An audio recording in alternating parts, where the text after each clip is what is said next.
Hi guys, I'm back with another video.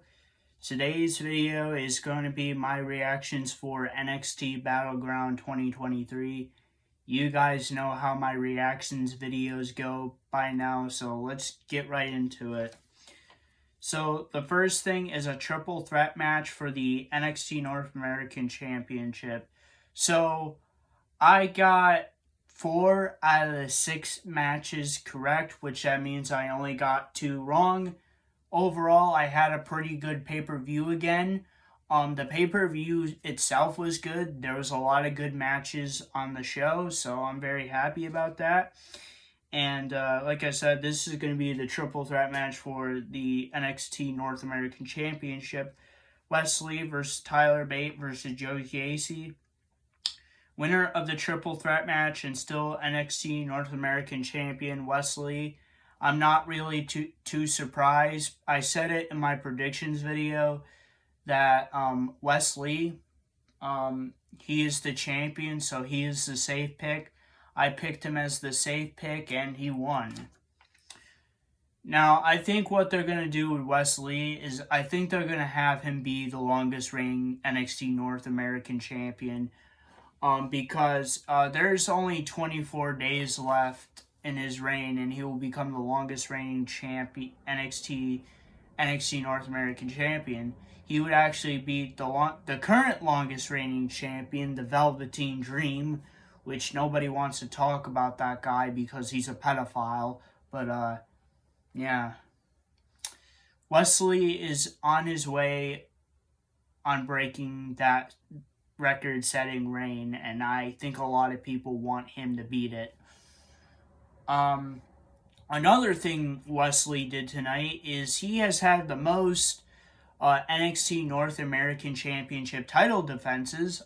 He is the most defending champion, and he is the most winningest champion as the NXT North American Champion, which is kind of surprising that he's had more matches than the longest reigning champion, the Velveteen Dream, the longest combined reign NXT North American Champion, which is Carmelo Hayes. I'm surprised, but thumbs up for Wesley. Second thing, British Rounds Rules match for the NXT UK Heritage Cup. Noam Dar versus Dragon Lee, the winner of the British Rules match and still the NXT UK Heritage Cup champion, Noam Dar. This match was good. It's not the best match on the card. Of course, it's not like the match of the night or anything like that. To be honest with you guys, it's not. But it's still a match either way. To be honest, I didn't really care for it, that match, because it wasn't because of the match or the stipulation of the match or anything. I know what a British Rounds Rules match is, but that's not what made me mad. It was the fact that they had the NXT Heritage Cup Championship. I was like, this is not a championship. Like, why is Noam Dar still holding on to this, even though NXT UK is over? The only thing I can think they can do is Noam Dar has to talk to Shawn Michaels about maybe him holding it. He has a title opportunity in the future for any title he wants. The NXT Championship, the North American Championship, and the Tag Team Championships. I think that would be a great idea for the NXT UK Heritage Cup Championship, because here's the thing, NXT UK is not around anymore. As I have stated in my predictions video, they got rid of NXT UK because Triple H wants to expand NXT into NXT Europe. So all the European countries will be under one single banner. And NXT UK is dead. So let's see what happens with this Heritage Cup. I don't really care for it. And it's not because I hate NXT UK. That's not the reason. I love NXT UK. It's just, you can't be defending something that is defunct. Like, the brand NXT UK is defunct. And they're defending a championship that's not even a championship to a brand anymore. Unless if they change it to the NXT Heritage Cup, then maybe I understand, but it's the NXT UK Heritage Cup, which doesn't make any sense because NXT UK is defunct now. So, enough of that. That's the first match I got wrong, by the way. Third match, last man standing match. Ilya Dragunov versus Dijak, winner of last man standing match, Ilya Dragunov. This match was great. As I've stated before, I love stipulation matches. I love them because they bring a lot to the feud. This feud was basically all around violence and carnage. Like I said in my predictions video, Dijak squashed fucking Ilya Dragunov with a steel crate or whatever, and then he tries to kill him with the steel steps like a couple weeks later. I actually said it during the match. I said, this match is going to be great because of these two motherfuckers. They're going to beat the shit out of each other, and it's going to be fucking great. I'm just going to be sitting there fucking loving it because these two are beating the shit out of each other. Like, they did not give a fuck. They were beating the shit out of each other. And I said, that's why this match is going to be great, because they're beating the shit out of each other, and I'm going to fucking love it. And that's exactly right. It was a great match. Of course, as I thought, Ilya Dragunov won, because he's a crazy motherfucker. Same thing with Dijak, but, it was a great match. The fourth match is a tag team match for the NXT Tag Team Championships. Gallius, the champions, versus the Creed brothers. Winners of the tag team match and still NXT Tag Team Champions, Gallius. Yes, I'm not really surprised by this because I picked Gallus to win because they are the champions and they're the safe pick. And I went with the safe pick. And also, as I've stated in my predictions video, I'm not betting against Gallus because they are a great tag team. And Gallius have been champions for a while, so I expect that to remain the same for the foreseeable future until they actually lose it to somebody. Who they will lose it to, I have no idea. Fifth thing, singles match for the vacant NXT Women's Championship. Lyra Valkyria versus Tiffany Stratton. Winner of the singles match and the new NXT Women's Champion, Tiffany Stratton. So, the NXT Women's Championship was vacant, and now there's a new champion. This was a good match. I thought it was really good. A lot of it was based on storytelling. The fact that Lyra Valkyria injured her knee a week before because Cora Jade attacked her and took out her knee. There was a lot of working involved. Tiffany Stratton worked the knee throughout the whole match, and that's basically what helped her win the match. I guess my Tiffany epiphany was right. Tiffany Stratton did win the match, and I knew that was going to happen. I mean, she has been a runner-up for the NXT Women's Championship for a couple times. I said, one of these days, she's going to win the NXT Women's Championship. I don't know how she will win it and what way, but she finally won the NXT Women's Championship. So, good on Tiffany. Okay, now time for the main event. This one makes me mad.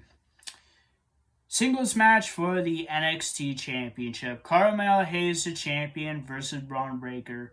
Winner of the singles match and still NXT champion, Carmel Hayes. Now, I am not mad that Carmel Hayes is still the NXT champion. That's not what makes me mad here. I actually love Carmel Hayes, and I think he's been a great NXT champion so far, even though this is his only first defense of the title. But and also the fact Carmel Hayes is a great wrestler. But what makes me mad about this main event is Braun Breaker not winning the NXT championship. And that's because they say they want to continue this feud until SummerSlam, but they just made Braun Breaker look totally weak. He lost this feud. Carmel beat him 2 times. He beat him once for the NXT championship, and he beat him twice defending the championship. So I don't know how they're going to continue this feud. I really don't. I could have understand if they had Braun Breaker win by DQ to continue the feud, which that's what they should have done to continue this. But now I don't see any point continuing this feud because you're making Braun Breaker look weak, losing to Carmelo Hayes, and how are you going to continue it? I would like to see what they do on next week's NXT to continue this feud, because they said this feud is going to continue until after SummerSlam. After SummerSlam, they plan on calling up Braun Breaker to the main roster, which, as I've stated before, I think they should have called him up during the WWE draft, but they didn't. They decided to continue this thing with his heel character, which I don't mind it. That's not my problem. My problem is that they should have called him up. That's my problem. And, you know, him losing this match just makes him look weak. He has a great heel persona right now, and I'm very happy with it, but they should have just called him up. Why are they waiting until SummerSlam? Just call him up now. After this match, I want Braun Breaker to go to NXT and say he's quitting NXT and that he wants to be called up. That's what should happen. Like, he should just quit NXT. Like, he should just quit and say he wants to be on the main roster. Like, I'm done with NXT. I'm going up to the fucking main roster now. I'm not waiting anymore. That's what he should do. He should go out in NXT and vent on these people. That ending, fuck, I'm mad about it. But there's nothing I can do. So, what is the match of the night? Well, because of what happened, I'm actually changing it. My new match of the night is the last man standing match versus Ilya Dragunov and fucking Dijak. Yes, I'm picking this as the match of the night because that actually was a great match and a great feud, actually. They could have actually continued this feud if they wanted to, but they're not going to. But it was a great match. As I've stated before, I love stipulation matches. That's one of the reasons why it's the match of the night now. But it's also the other reason because of the good storytelling, the good feud, and everything in between.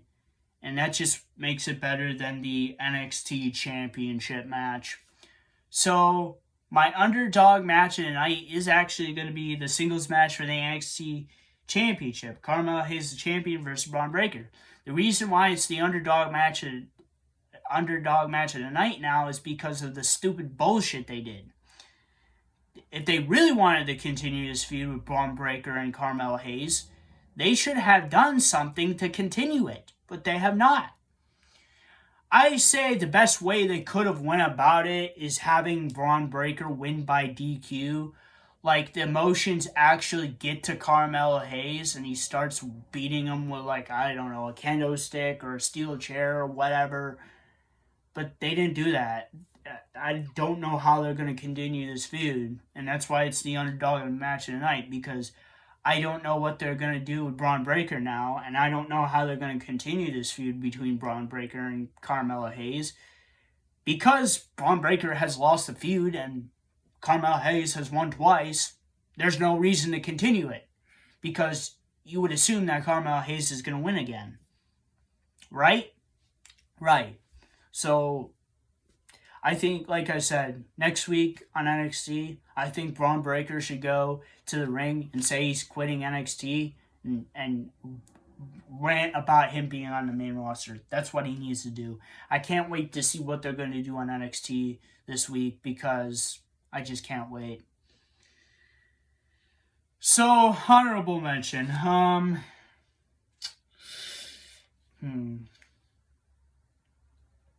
was a good match. That was a good match.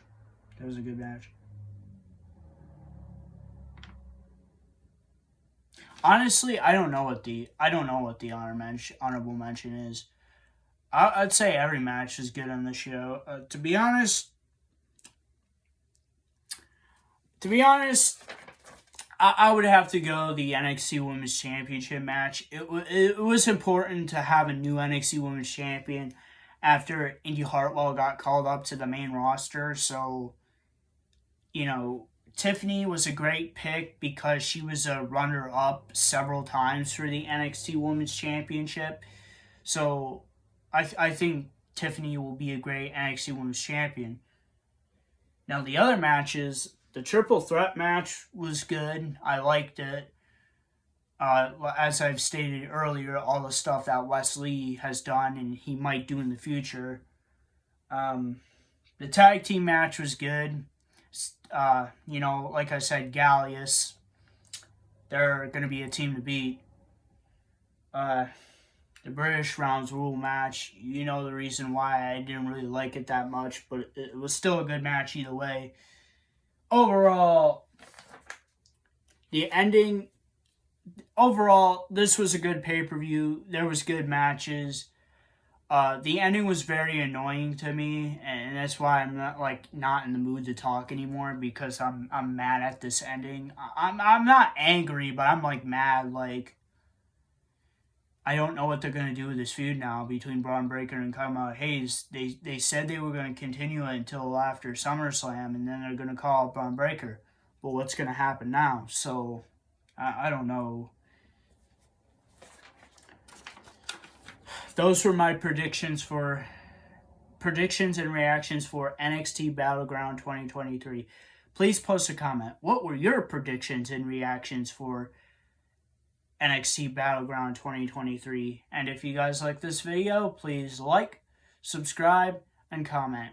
And I'll see you guys next time. Peace, period.